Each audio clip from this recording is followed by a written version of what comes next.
Tapi dia lebih tinggi cita-citanya, orientasinya, yaitu apa? Mempunyai rasa tanggung jawab kepada banyak orang. Mungkin dia bisa begini, kenapa Anda buka usaha? Saya begini katanya, saya melihat ada di sekitar tempat tinggal saya banyak anak-anak muda yang nganggur, maka saya ciptakan pekerjaan. Nah, ini adalah bentuk tanggung jawab. Atau dia ditanya, kenapa Anda buka usaha ini? Oh, karena saya ingin memberikan sesuatu yang baru bagi masyarakat dan memenuhi kebutuhan mereka. Contoh misalnya, kenapa Anda buka sembako? Kok jualannya hanya beras saja? Karena beras makanan pokok dan orang-orang di sekitar tempat tinggal saya atau tempat usaha saya itu banyak yang kesulitan untuk mendapatkan beras, misalnya gitu, yang bagus dan murah. Nah, ini adalah bentuk pelayanan kepada masyarakat. Berpikir positif, bersikap positif, orang yang kreatif, jadi lebih tinggi daripada yang hanya sekedar memperoleh materi. Loh, materinya dari mana, Pak? Materinya akan datang sendiri, ya. Kekayaannya dan untungnya akan datang sendiri. Tapi dia sudah punya punya nilai yang cukup baik, ya, yang cukup tinggi untuk memulai usaha itu. Yang ketiga, ada wirausahawan yang berorientasi pada materi dengan berpatokan pada kebiasaan yang sudah ada. Jadi yang sudah ada kemudian dia tingkatkan lagi.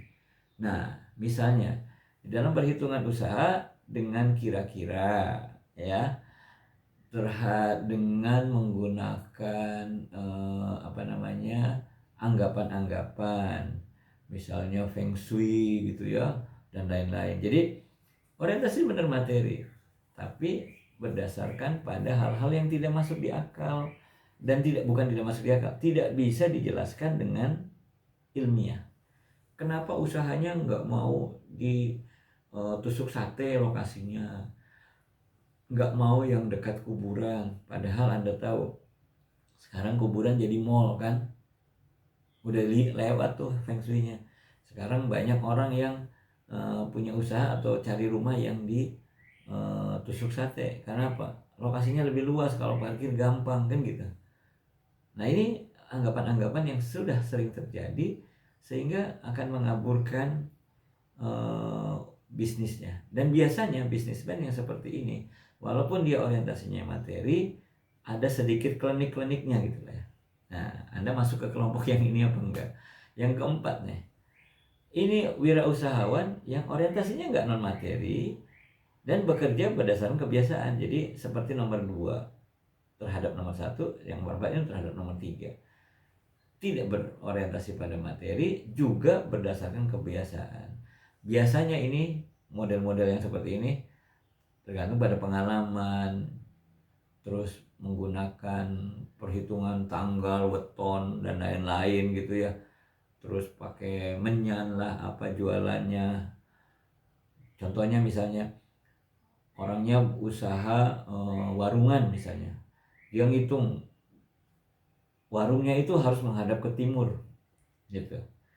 Waktu ditanya kenapa kok harus menghadap ke timur, oh begini, karena leluhur saya begini menghadap ke timur semua usahanya. Coba menghadap ke selatan, ternyata bangkrut usahanya. Nah, dia tidak melihat, tidak menerjemahkan di dalam sesuatu yang masuk akal. Contohnya apa?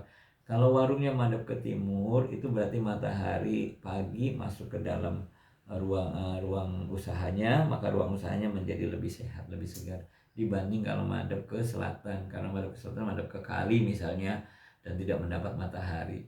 Itu harusnya begitu. Oksigen menjadi lebih banyak kalau menghadap ke timur, sehingga karyawannya menjadi lebih sehat, tidak gampang sakit. Kalau tidak gampang sakit berarti resiko perusahaan untuk ngobatin, membiayai karyawannya menjadi lebih rendah. Tidak berpikir seperti itu, tapi dia berpikir klinik. Contoh lagi apa?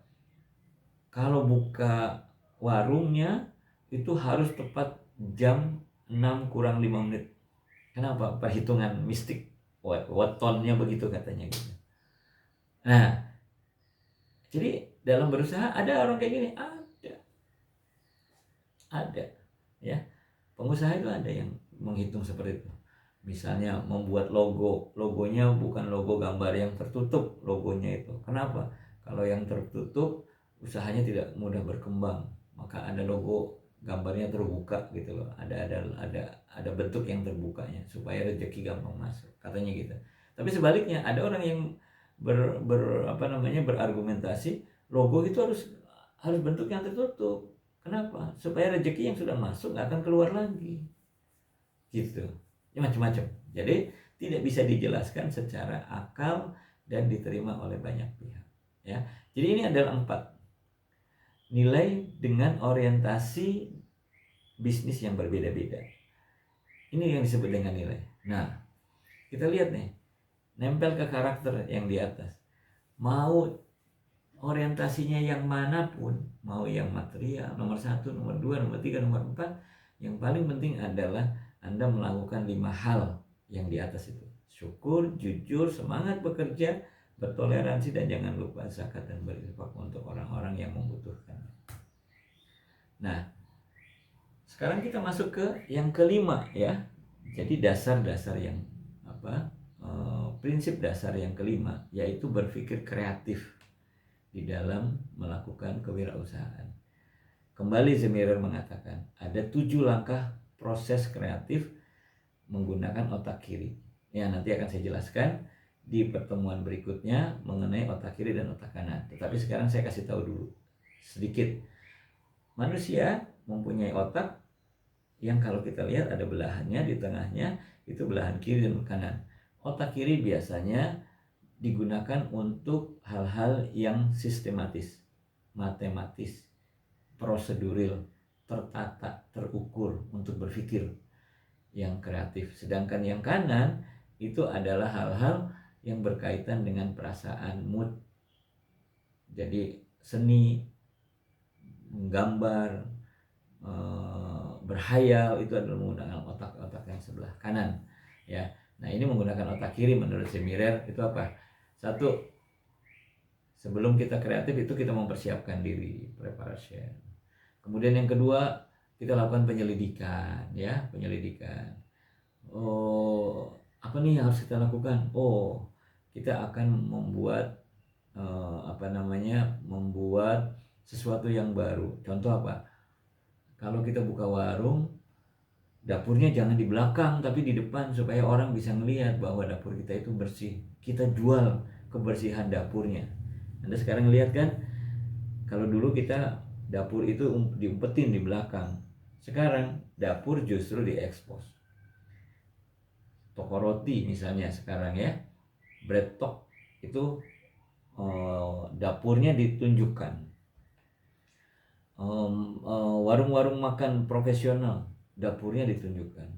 Bahkan makanan yang di hotel atau makanan all you can eat itu yang seperti Hanamasa dan lain-lain, Anda masak sendiri, dapurnya ditaruh di depan. Jadi jualan dapur.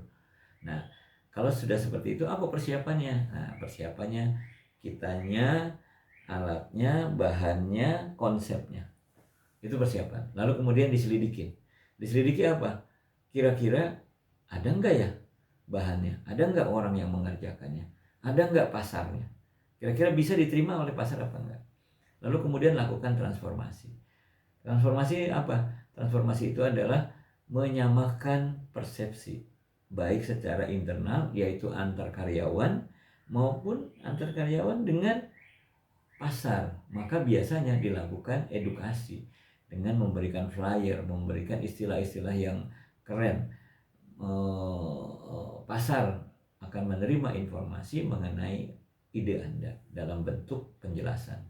Jadi edukasi bentuknya.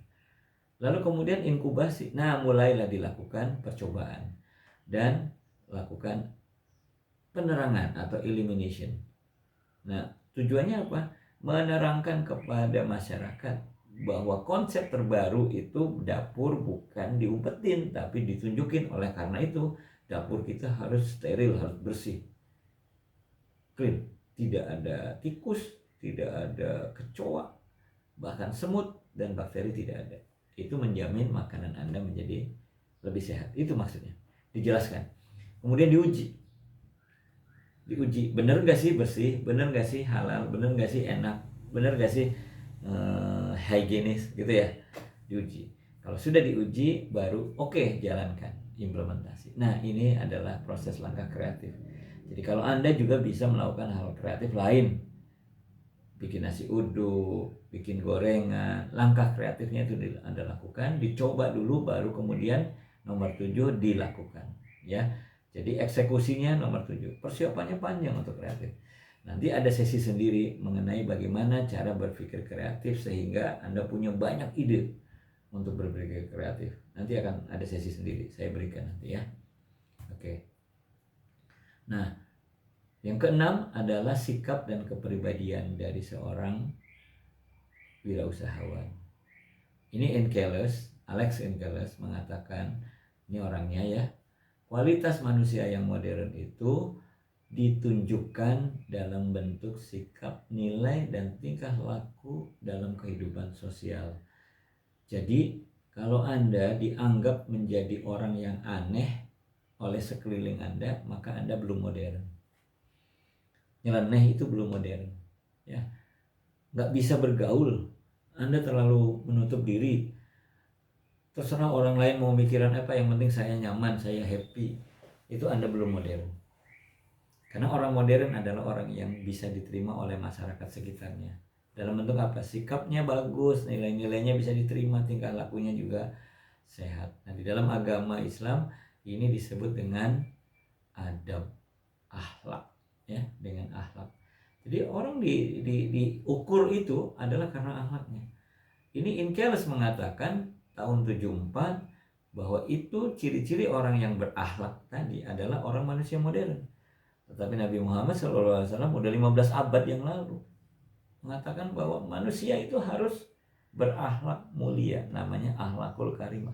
Maka beliau diutus itu untuk menyempurnakan akhlak manusia. Itu sudah duluan. Nah, apa ciri-cirinya? Terbuka terhadap pengalaman baru. Jadi jangan, enggak, dari dulu udah seperti ini, ngapain juga harus bikin sesuatu yang baru, sudah menguntungkan kok. Nah, itu belum modern berarti Anda. Selalu membaca perubahan sosial. Sekarang orang lagi tidak membaca lagi koran, membeli koran. Sekarang sulit Anda cari koran. Karena apa? Semuanya sudah ada di HP, ya kan? Semuanya sudah ada di tangan Anda, ya. Lebih realistis terhadap fakta dan pendapat. Pakai pemikiran yang realistis, yang masuk akal, ya.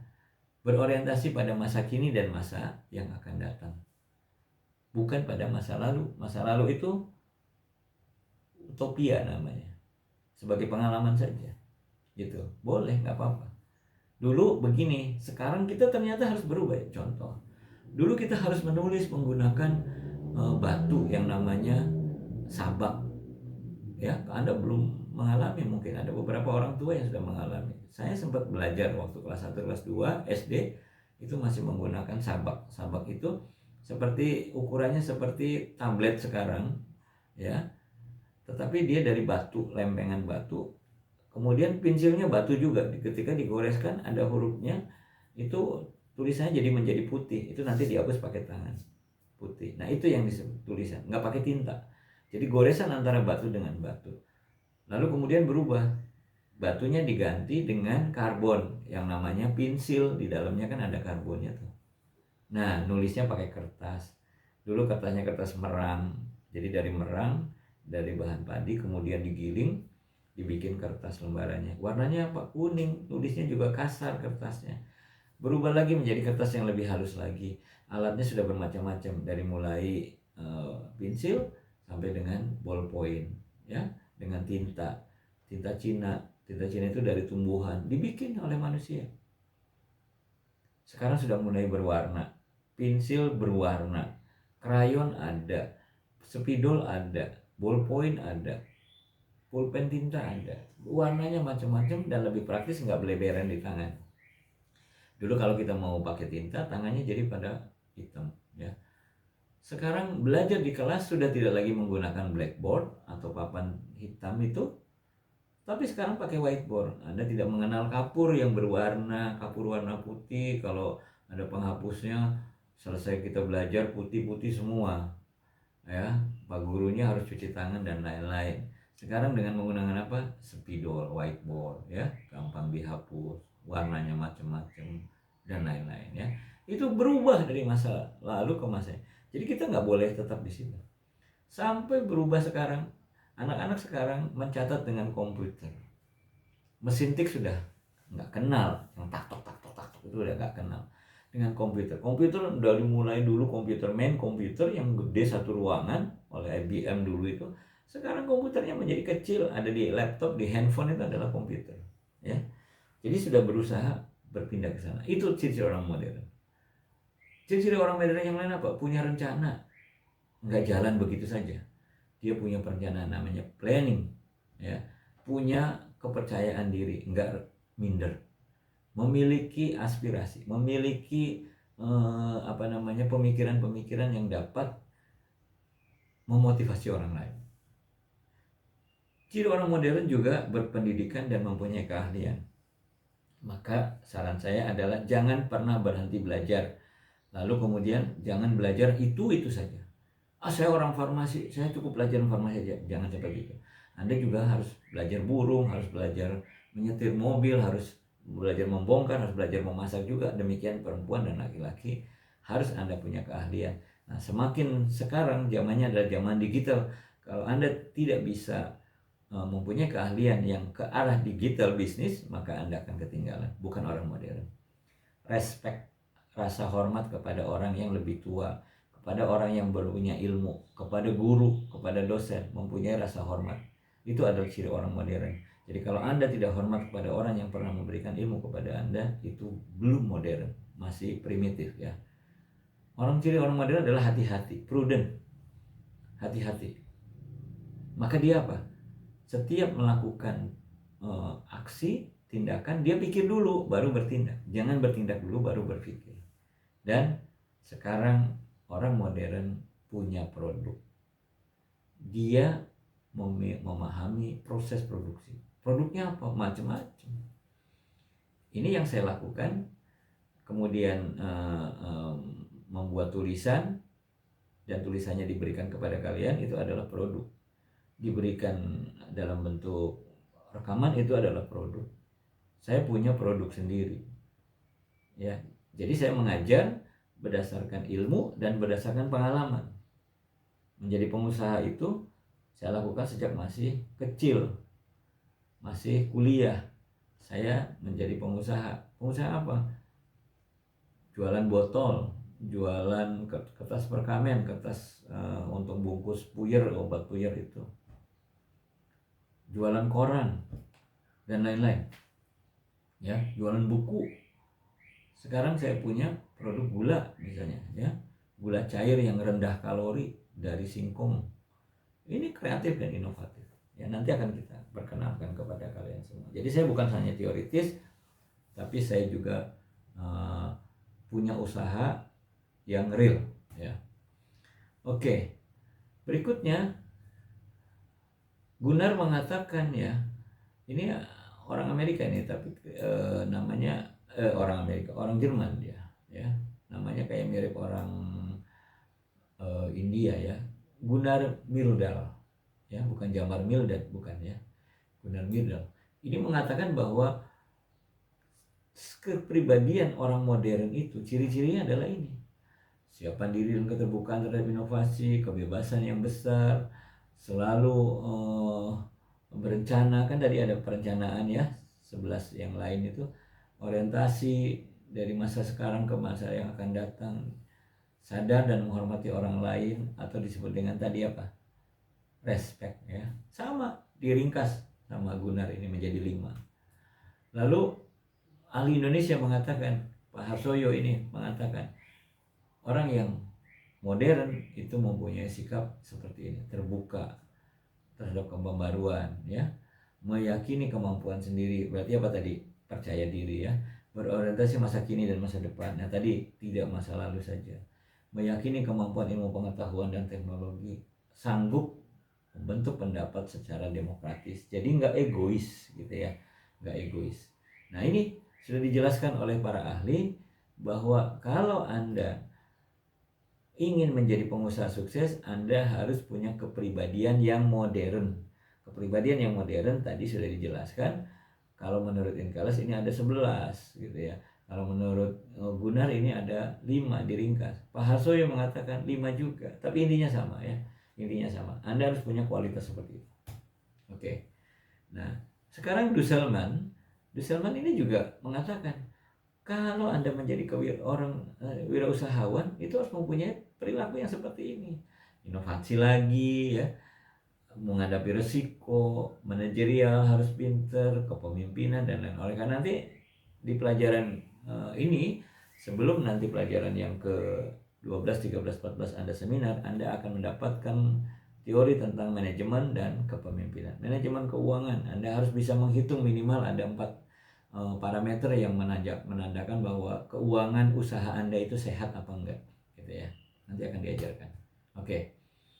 Pak Sayuti Yahya juga mengatakan bahwa kepribadian itu akan menyebabkan seseorang di dalam usahanya mengalami 2 hal, bisa gagal, bisa berhasil, gitu.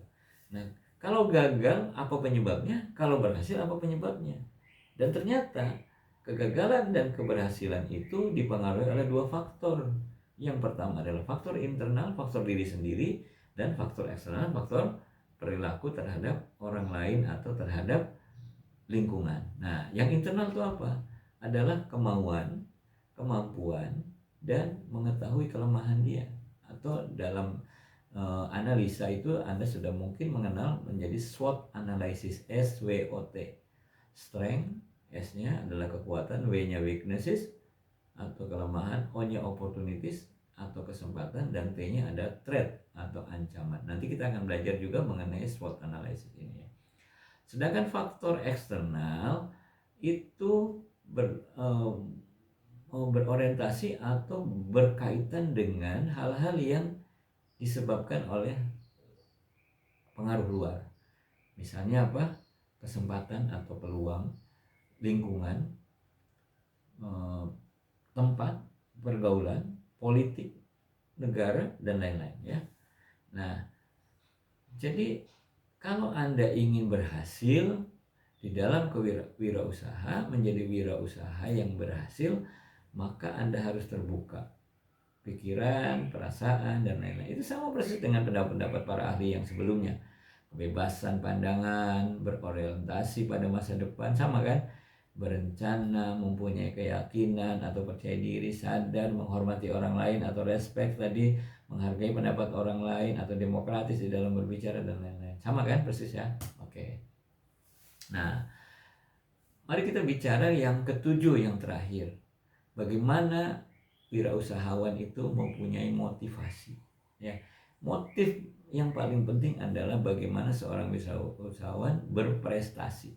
Menurut Larry Farrell mengatakan bahwa untuk maju dan prestasinya bagus, seseorang itu harus memiliki motivasi yang tinggi.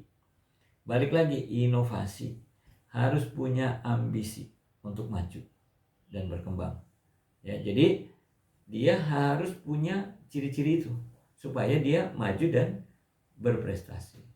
Nah, selain itu, syarat untuk berprestasi menurut Farrell adalah satu, memiliki komitmen dan tanggung jawab yang tinggi. Jadi nggak asal-asalan. Komitmen saya ingin maju dan tanggung jawab di dalam pekerjaan saya harus selesai, harus berkualitas, harus bikin orang lain, customer puas.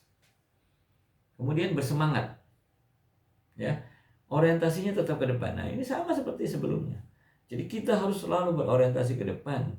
Jangan kemudian nengoknya ke belakang, tapi nengoknya ke depan. Anda harus lebih baik hari ini, lebih baik dari hari kemarin. Itu adalah orang-orang yang beruntung. Kalau hari ini sama dengan hari kemarin, adalah orang-orang yang celaka. Ya, kayak gitu ya. Kalau hari ini lebih buruk daripada hari kemarin, apa? Orang-orang yang merugi kalau hari ini sama dengan hari kemarin. Tetapi kalau Anda hari ini lebih buruk daripada hari kemarin, maka Anda orang yang celaka ya. Maka orientasilah ke depan. Kemudian yang keempat, memiliki motivasi yang kuat untuk menjadi orang yang superior. Motivasi berprestasi.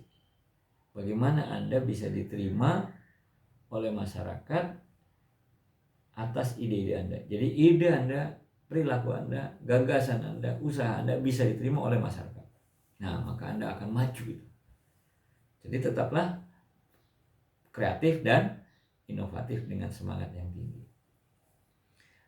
Apa ini ciri-ciri yang lain wirausahawan yang memiliki motif yang tinggi itu? Yang ketujuh tadi ya, yang terakhir ini yang kelima, motif yang tinggi itu apa?